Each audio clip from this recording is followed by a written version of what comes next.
Agenda selanjutnya yaitu pemberian sambutan oleh Profesor Dr. Nadiroh selaku dosen mata kuliah Hukum Agraria. Kepada Prof. Nadiroh dipersilahkan. Baik, terima kasih Saudara Rodiah. Rodiah ya, betul ya? Betul Ibu Rodiana. Rodiana.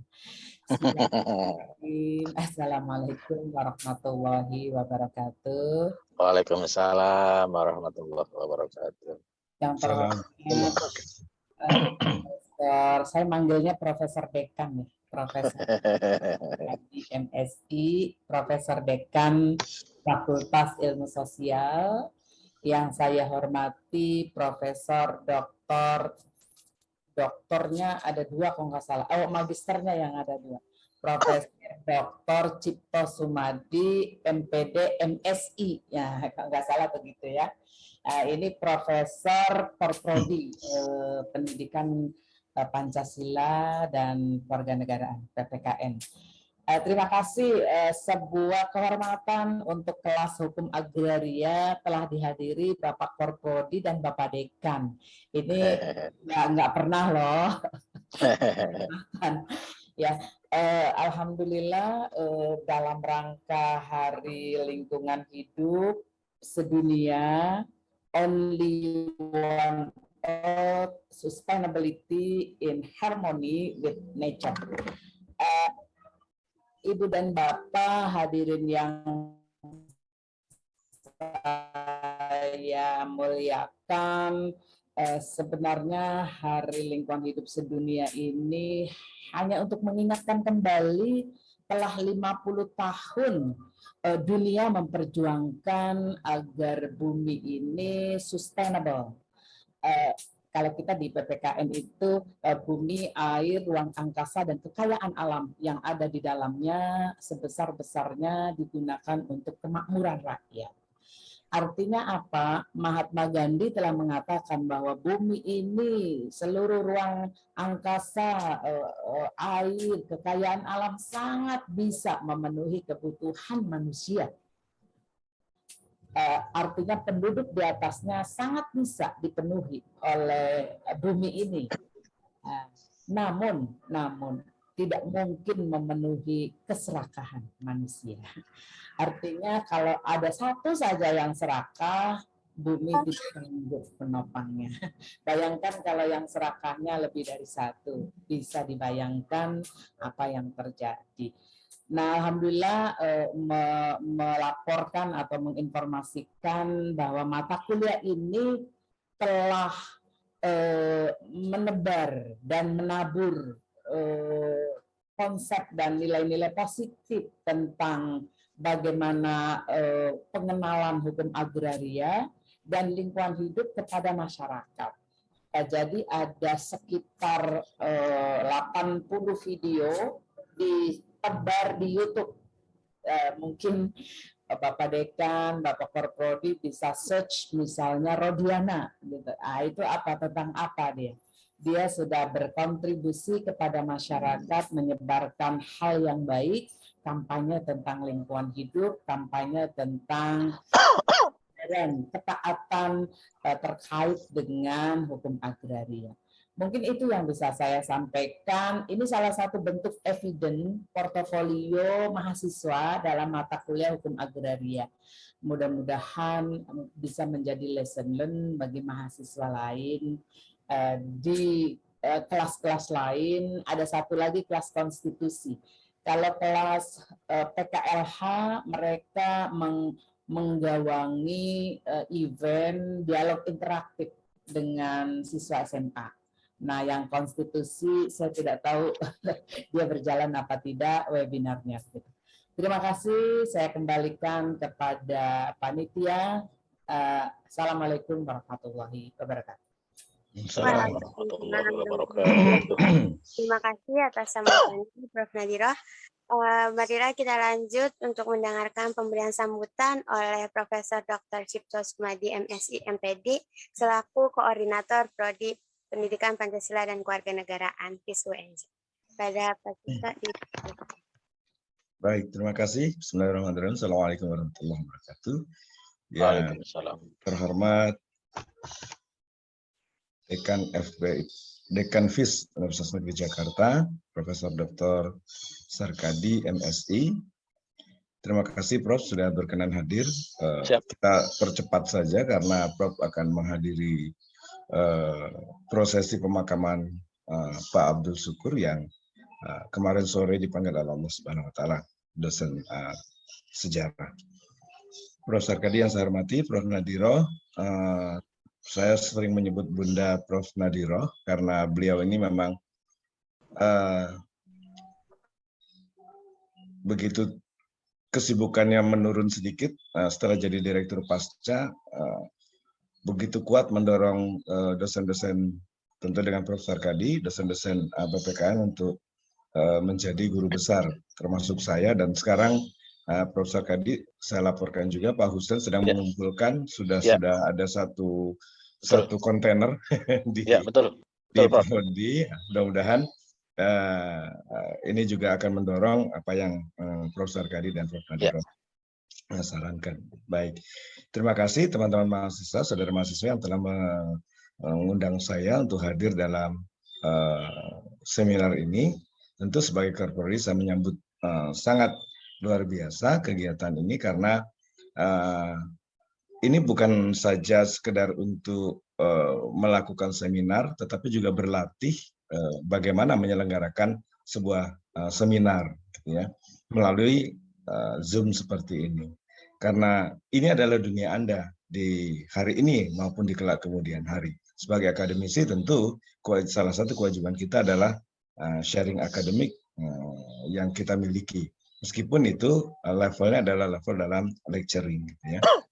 Prof Nadiro, terima kasih telah memberikan seminar ini, karena seminar ini juga nanti akan dicatat sebagai bagian dari perjalanan Prodi PPKN dalam rangka mengaktualisasikan Prodi itu menjadi sebagai sebuah Prodi yang unggul.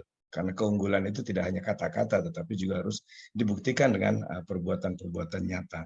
Dan alhamdulillah melalui perkuliahan ini dan kegiatan ini menjadi sebuah bukti bahwa memang perkuliahan di Prodi PPKN dengan basis unggul, dengan basis akreditasi unggul memang layak disebut unggul dengan pola perkuliahan seperti ini. Dan saya pikir ini bisa bukan saja karya mahasiswa dipresentasikan, Prof. Nat, mungkin seperti pada mata kuliah psikologi sosial bisa didorong untuk menjadi hak kekayaan intelektual mahasiswa dengan berkelompok. Rencana juga saya sebagai salah satu ilustrasi saja, Prof. Sarkadi, karya-karya mahasiswa di psikologi sosial insya Allah akan saya jadikan buku melalui program yang dikeluarkan oleh Prof. Sarkadi, buku ajar. Nanti akan ada buku ajar psikologi sosial, karya mahasiswa, tetapi saya karena ragu, saya harus turnitin dulu, Prof. Ya, khawatirnya nanti begitu diturnitin itu 100% atau 90% atau melebihi batas kapasitas di atas 20% dari plagiasi, maka itu akan justru bukan produktif, malah one produksi gitu ya, one produktif gitu ya. Jadi itu mungkin juga sebagai salah satu solusi nanti mungkin yang dilakukan oleh teman-teman mahasiswa. Jadi bukan hanya sekedar dipresentasikan saja, ini sudah bagus, sangat bagus, tetapi akan lebih terdokumentasi jika itu nanti diajukan untuk HKI. Memang ada biayanya per pengajuan itu Rp400.000 gitu ya. Bisa saja dijadikan satu makalah dengan sejumlah mahasiswa seluruhnya sebagai anggota, supaya tidak rebutan namanya, di alfabet saja namanya, menjadi lebih gitu ya. Saya pikir itu, dan sekali lagi Prodi sangat menyambut gembira kegiatan ini. Hanya saja saya mohon maaf, Prof. Nat, saya baru pulang tadi malam, suara saya masih agak berat. Lumayan. Dengan usia 62 tahun masih bisa jalan 7 km naik gunung. Luar biasa itu. Saya nggak tahu, kalau tahu itu. Iya, Bro. Next kita programkan lagi ya. Karena Baduy memang selalu menantang. Tadinya saya juga tidak mau naik, tetapi saya pikir masa iya sih nggak kuat gitu ya. Biasa main golf 4 jam juga. Ternyata lumayan. sambil nolong teman kiri kanan, nemani alumni-alumni yang badannya sudah pada bongsor gitu ya. Akhirnya 5 jam juga pergi dan pulang itu. Itu jalan Baik, kaki. kenapa, Prof? Jalan kaki. Jalan kaki naik gunung. Wow. Ya. Naik nanjak terus sampai ke satu titik desa Baduy luar yang paling ujung menuju ke Baduy dalam. Saya pikir nanti teman-teman mahasiswa juga bisa memprogramkan itu untuk kajian masyarakat Indonesia. Pada kajian masyarakat Indonesia semester ini juga akan menuju ke Baduy nanti tanggal 24 sampai dengan 26 Juni ini, Prof. Sarkadi. Mohon izin nanti. Oh, maaf, yang ini mungkin KKL. KKL yang diprogramkan lewat fakultas juga, kita akan ke sana. Baik, demikian yang bisa saya sampaikan. Sekali lagi kami menyambut gembira atas penyelenggaraan ini. Sukses dan selamat melaksanakan seminar dan mengaktualisasikan ilmu yang Anda dapatkan pada model komunikasi lewat Zoom ini. Terima kasih. Semoga Allah senantiasa melimpahkan keberkahan untuk kita semua. Bila taufiq wal hidayah. Assalamualaikum warahmatullahi wabarakatuh. Waalaikumsalam warahmatullahi wabarakatuh.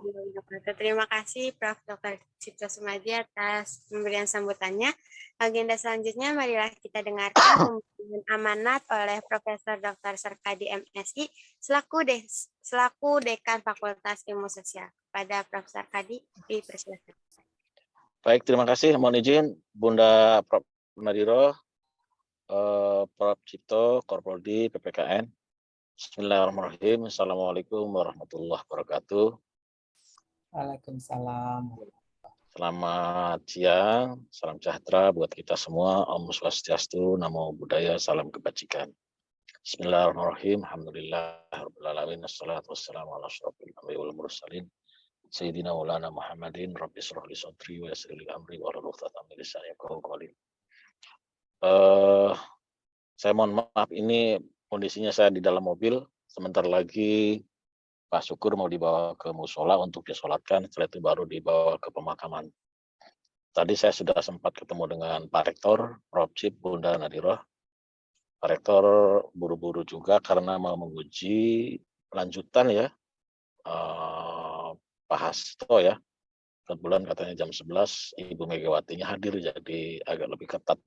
Jadi beliau tadi hanya paling 10 menitan lah ya di rumah duka, kemudian langsung balik lagi menuju ke Unhan. Baik, saya melanjutkan apa yang disampaikan Bunda Prof. Nadiro dan Prof. Cipto. Sangat bagus sekali tentang acara seperti ini. Di dalam kurikulum OBE ya, SFD itu ada tuntutan produk yang dihasilkan. Ya, produk dihasilkan. Nah, tadi sudah disampaikan banyak sekali ya, Pak Cip terutama itu menyampaikan tentang bahan ajar, tentang karya ilmiah, artikel ilmiah, terus portofolio tadi Bunda Nadiro ya. Itu produk-produk yang dihasilkan dari kurikulum OBE.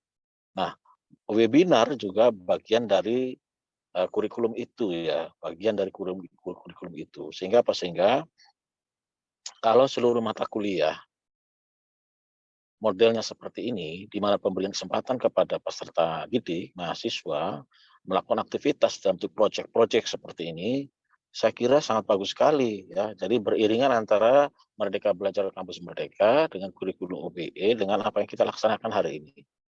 Jadi Prof. Cip mungkin lebih bagus memang di seperti ini kan ya, di seperti ini kan semua itu lebih bagus ya, lebih bagus. Jadi ada produk yang dihasilkan. Ya, kemarin waktu akreditasi prodi S2 Geografi dan S2 Pendidikan Sejarah, tuntutan itu tinggi sekali. Waduh, tuntutan itu tinggi sekali. Ya, artinya apa? Artinya dia telusuri betul satu persatu dari mulai adakah kurikulum SFD-nya, apakah di situ model pembelajaran sudah tercantum, apakah itu dilaksanakan di pembelajaran, bagaimana realisasi pembelajarannya, apakah ada produk yang dihasilkan, tuntutannya tinggi sekali. Nah, kalau kemudian semua bisa kita lakukan model-model seperti ini, maka saya kira akan terpenuhi ya Nah, apalagi kita sudah dapat unggul, ya akan tetap unggul ya dengan banyaknya karya-karya ilmiah, tulisan-tulisan baik itu oleh Bapak Ibu dosen maupun produk-produk mahasiswa yang merupakan bagian tak terpisahkan dari pembelajaran ya, pembelajaran. Ini saya kira bagus sekali ya, bagus sekali. Nanti saya kira Prof. Cipto akan melakukan atau meneruskan ya model-model seperti ini. Mungkin nanti di rapat prodi bisa saya disampaikan Prof. Cip supaya model project based learning itu ini dalam bentuk lanjutan dari OBE saya kira harus diteruskan ya, diteruskan. Sehingga tuntutan mahasiswa sekarang yang melakukan aktivitas di luar kampus itu betul-betul terwujud ya, betul-betul terwujud. Nah, terkait persoalan tema yang hari ini dibahas karena memang bagian tak terpisahkan dari mata kuliah hukum agraria, ini juga bagus ya, pembelajaran buat mahasiswa. Lagi nih pembicaranya mahasiswa itu luar biasa sekali ya. Saya sedikit memberikan catatan ya terkait dengan persoalan agraria ya. Nah, permasalahan tanah ini kan di Indonesia sangat rumit ya, sangat rumit sekali. Tapi dari berbagai permasalahan itu saya catat ada 3 hal ya. Pertama persoalan regulasi. Regulasi ini yang saya kira sudah dibawa ke musola, dan saya tadi pagi sudah menyolatkan. Jadi setelah dari musola saya langsung cabut ya. Alhamdulillah ini sedang dibawa ke musola jenazahnya di belakang masjid, di belakang mobil saya musolanya ini kebetulan. Ya. Nah, yang kedua adalah persoalan pendataan. Pendataan tanah ini memang masih kacau ya, masih kacau di Indonesia. Nah, tentu ini warisan dari kapitalisme zaman dulu ya, Prof. Nadia. Warisan zaman dulu, kapitalisme begitu kuat, jadi tanah itu dikapling-kapling, seolah-olah itu milik siapa dan seterusnya, sehingga menjadi terus-menerus menjadi persoalan. Baru muncul TAP MPR nomor 9 tahun 2001 tentang pembaharuan agraria dan pengelolaan sumber daya alam, ini baru agak sedikit bagus ya, persoalan agraria ini ya. Persoalan agraria, tapi tetap munculnya itu pun faktor ekonomi, sosial politik, sosial budaya, hankam, semuanya menjadi hal yang mempengaruhi ya tentang bagaimana masalah pertanahan di Indonesia. Nah, oleh karena itu diperlukan iklim yang kondusif yang bisa mewadahi agar persoalan itu bisa diselesaikan. Yang pertama adalah iklim di mana pemerintahan harus kuat ya. Pemerintahan harus kuat, jangan sampai mudah diombang-ambing oleh kepentingan ya. Sekarang ini kepentingan begitu kuat, yang berkuasa itu bukan pemerintah tetapi yang berkuasa adalah oligarki ya. Itu yang bahaya ya. Kemudian juga pelaksanaan hukumnya harus tegas dan konsisten. Jangan tebang pilih ya. Untuk orang tertentu tegas, untuk orang tertentu misalnya tidak tegas, ini bermasalah ya. Nah, terus yang ketiga adalah persoalan koordinasi yang solid. Koordinasi yang solid akan menentukan iklim kondusif di dalam persoalan tanah. Ini sedikit catatan terkait dengan hukum agraria yang berkembang di Indonesia. Nah, Bapak Ibu sekalian, teman-teman, inilah yang bisa saya sampaikan. Mohon maaf agak terburu-buru ya. Sekali lagi saya mengucapkan terima kasih atas acara seperti ini. Mohon diteruskan, bisa juga disampaikan Prof. Cip kepada dosen-dosen yang lain tentang model seperti ini. Sangat bagus sekali, banyak manfaat ya, banyak manfaat.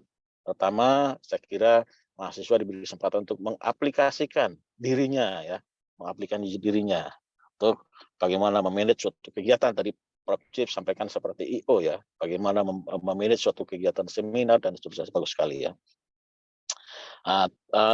Terima kasih juga tentu saya sampaikan kepada mahasiswa yang diberikan tugas oleh Prof. Nadiro ya sebagai dosen ya. Misalnya di sini ada beberapa yang menjadi narasumber ya. Nah, itu harus disiapkan ya supaya nanti di dalam dialog ada interaktif antara Anda sebagai pembicara, narasumber dan peserta. Saya kira ini yang bisa saya sampaikan. Terima kasih sekali lagi atas semua gagasan.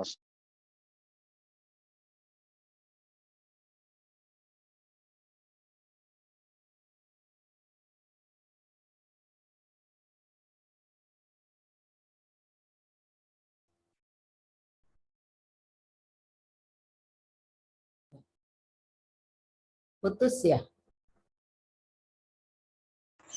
Iya, Prof. Nah, baik. Baik, saya rasa diteruskan aja.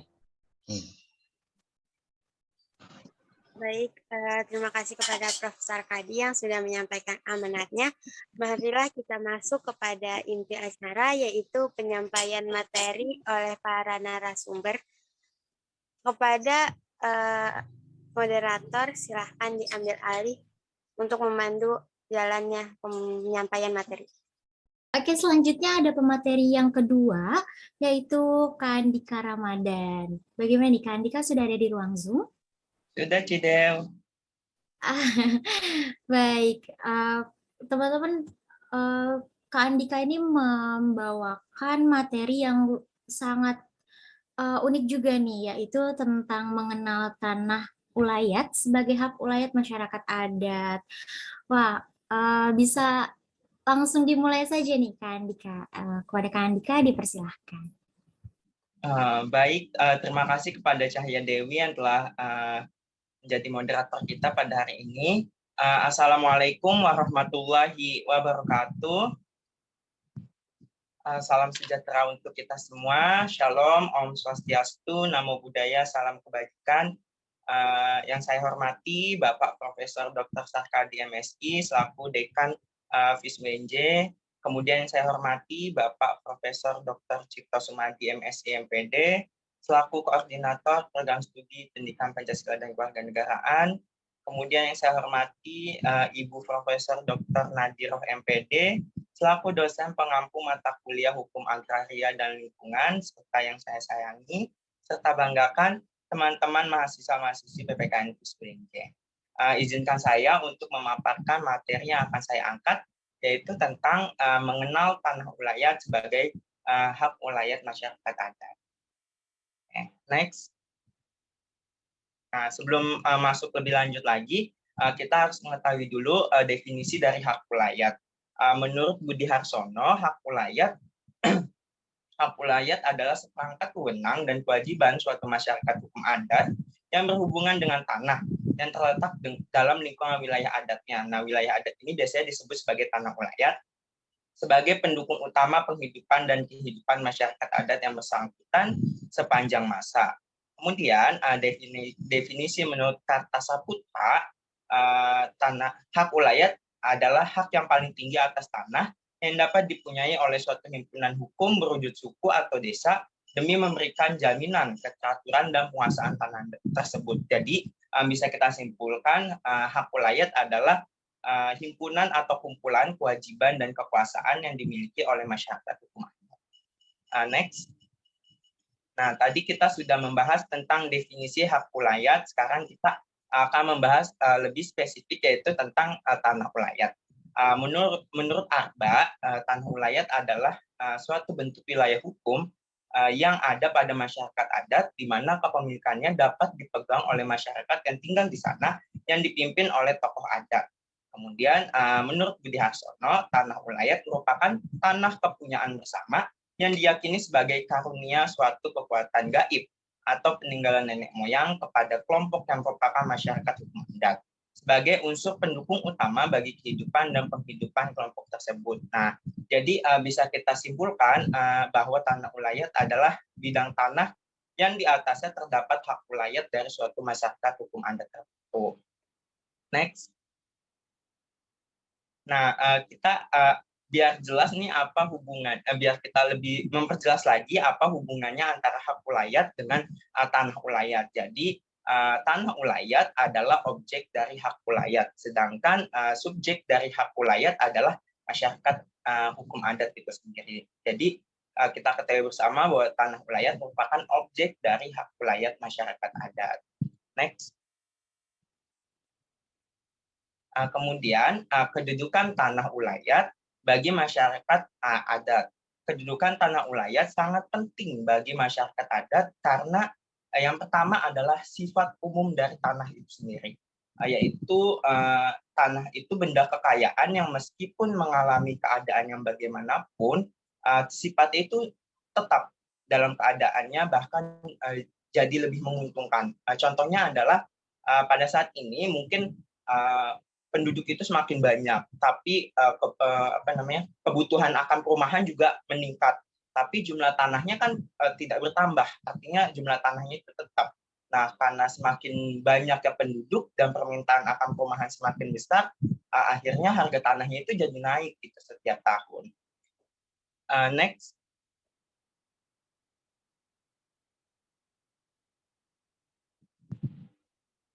Nah, faktanya juga tanah ulayat itu memiliki posisi yang penting bagi masyarakat adat sebab yang pertama adalah sebagai tempat tinggal bagi masyarakat adat itu sendiri. Kemudian memberikan penghidupan bagi masyarakat adat. Kemudian yang ketiga, tempat di mana masyarakat adat yang meninggal itu dimakamkan. Kemudian yang keempat itu tanah ulayat dipercaya sebagai tempat bersemayamnya roh-roh penjaga atau roh-roh nenek moyang masyarakat adat tersebut. Next. Sekarang kita bahas kedudukan tanah ulayat dalam hukum agraria nasional. Nah, tanah ulayat ini diakui dalam Undang-Undang Nomor 5 Tahun 1960 tentang Peraturan Dasar Pokok-pokok Agraria atau biasa dikenal sebagai UUPA. Nah, hak tanah ulayat ini diakui apabila sepanjang hak ulayat atas tanah itu tidak bertentangan dengan kepentingan nasional dan kepentingan negara, serta memenuhi syarat yang ditentukan dalam Undang-Undang Pokok Agraria tersebut. Next. Nah, syarat-syarat suatu tanah dapat dikatakan sebagai tanah hak ulayat menurut UUPA pasal 3, yaitu yang pertama adalah masih adanya pelaksanaan hak-hak adat atas tanah ulayat tersebut. Kemudian yang kedua, harus sesuai dengan kepentingan nasional dan negara. Yang ketiga, berdasarkan atas persatuan bangsa serta tidak boleh bertentangan dengan undang-undang dan peraturan perundang-undangan lain yang lebih tinggi. Next. Nah, tanah ulayat ini memiliki karakteristik yang pertama adalah yang sangat menonjol, yaitu kepemilikannya dimiliki secara komunal atau bersama. Jadinya tanah itu tidak dimiliki secara pribadi, tapi atas nama masyarakat adat. Kemudian yang kedua adalah tempat berlakunya hukum adat. Kemudian yang ketiga, diturunkannya itu secara turun-temurun antar generasi. Yang keempat, hanya masyarakat adat pemilik tanah ulayat yang berhak mengelola dan menentukan tanah ulayat adatnya. Kemudian yang kelima, digunakan untuk penghidupan dan kehidupan masyarakat adat itu sendiri. Next. Nah, ini kita bisa lihat contoh tanah ulayat yang ada di Indonesia, karena tanah ulayat di Indonesia ini jumlahnya sangat banyak dan tidak bisa disebutkan satu persatu. Namun yang mungkin paling dikenal adalah tanah ulayat masyarakat Minangkabau. Nah, tanah ulayat masyarakat Minangkabau ini dibagi lagi menjadi 4 jenis menurut Dadi Suryandi SHMH tahun 2017, yaitu ada tanah ulayat Tajo yang merupakan hak milik atas sebidang tanah beserta sumber daya alam yang ada di atasnya, dan di dalam yang penguasaannya itu oleh anak laki-laki tertua dari garis keturunan ibu. Tuh, jadinya anak tertua dari garis keturunan ibu, karena suku Minang ini mengambil garis keturunan ibu, ya disebut matrilineal. Kemudian tanah ulayat yang kedua adalah tanah ulayat nagari. Nah, tanah ulayat nagari ini diartikan sebagai tanah ulayat beserta sumber daya alam yang ada di atas dan di dalamnya merupakan penguasaan oleh Nini Mama dan kerapatan adat nagari atau yang bisa disebut sebagai kan. Kemudian yang ketiga ada tanah ulayat suku. Nah, tanah ulayat suku ini diartikan sebagai hak milik atas tanah beserta sumber daya alam yang ada di atasnya dan di dalamnya merupakan hak milik kolektif semua anggota suku tertentu yang penguasaan dan pemanfaatannya diatur oleh penghulu suku. Kemudian yang terakhir ada tanah ulayat kaum, yaitu tanah yang dimiliki secara bersama dalam keturunan matrilineal yang diwarisi secara turun-temurun dalam keadaan yang utuh dan tidak dibagi-bagi. Next.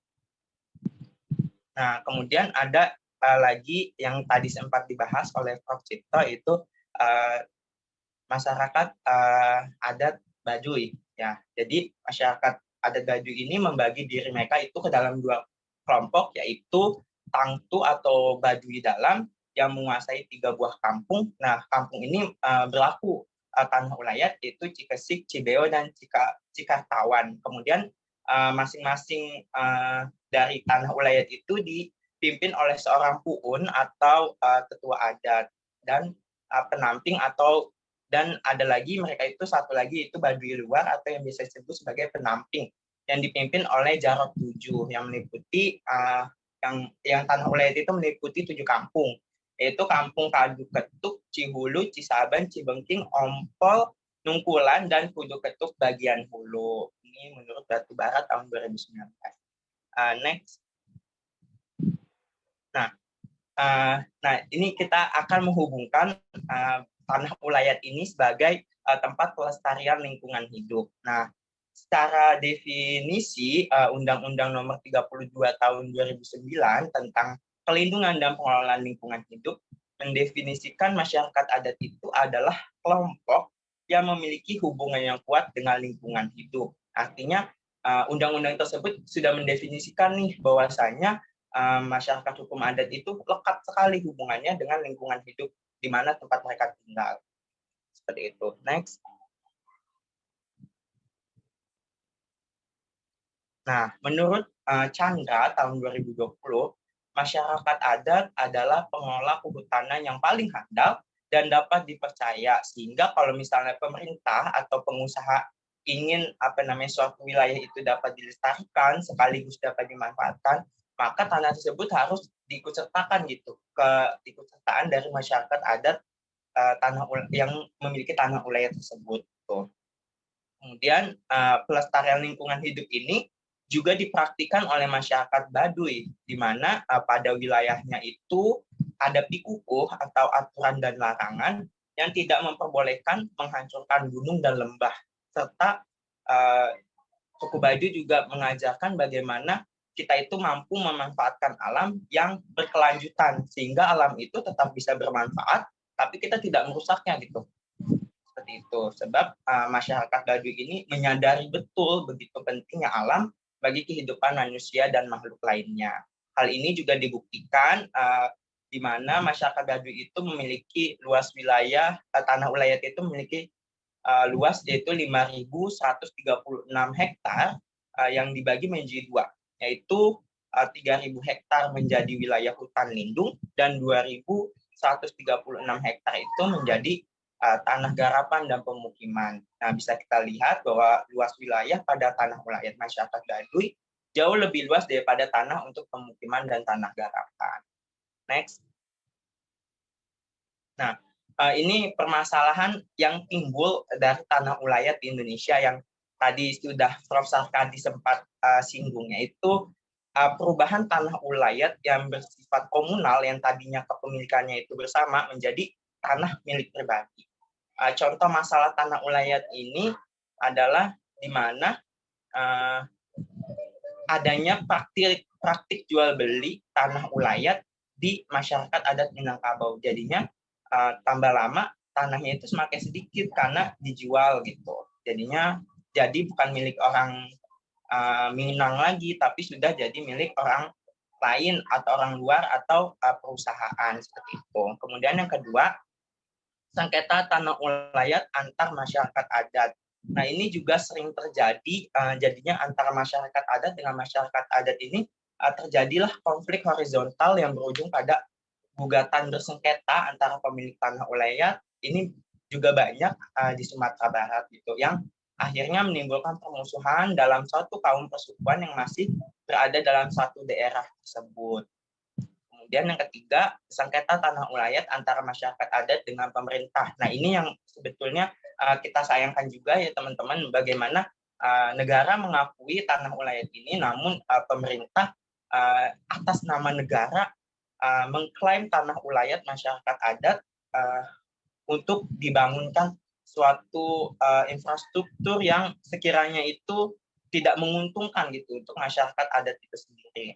Kemudian yang keempat, ada sengketa tanah ulayat antara masyarakat adat dengan perusahaan. Nah, ini sering terjadi kan bagaimana tanah ulayat milik suatu suku itu diakui oleh satu perusahaan karena perusahaan ini merasa sudah mendapatkan izin dari Menteri Perhutanan. Nah, kemudian next.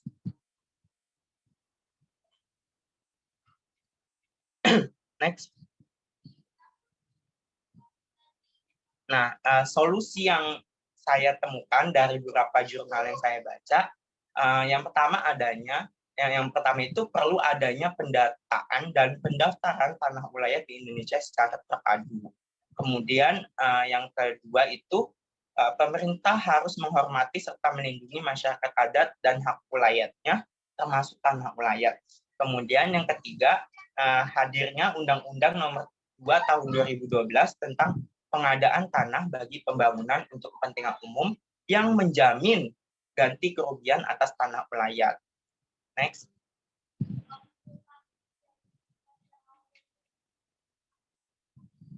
Next.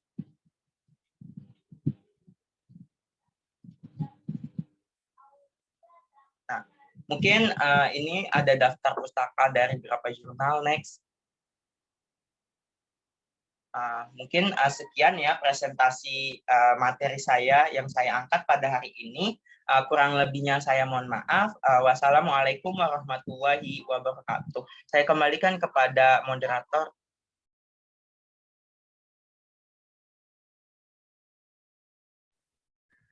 Waalaikumsalam warahmatullahi wabarakatuh. Baik, terima kasih kepada Kak Andika Ramadan atas materinya tentang tanah ulayat. Benar sekali ya teman-teman, kata Pak Sarkadi sebelumnya bahwa permasalahan tanah di Indonesia itu memang benar-benar sangat rumit seperti itu. Oke.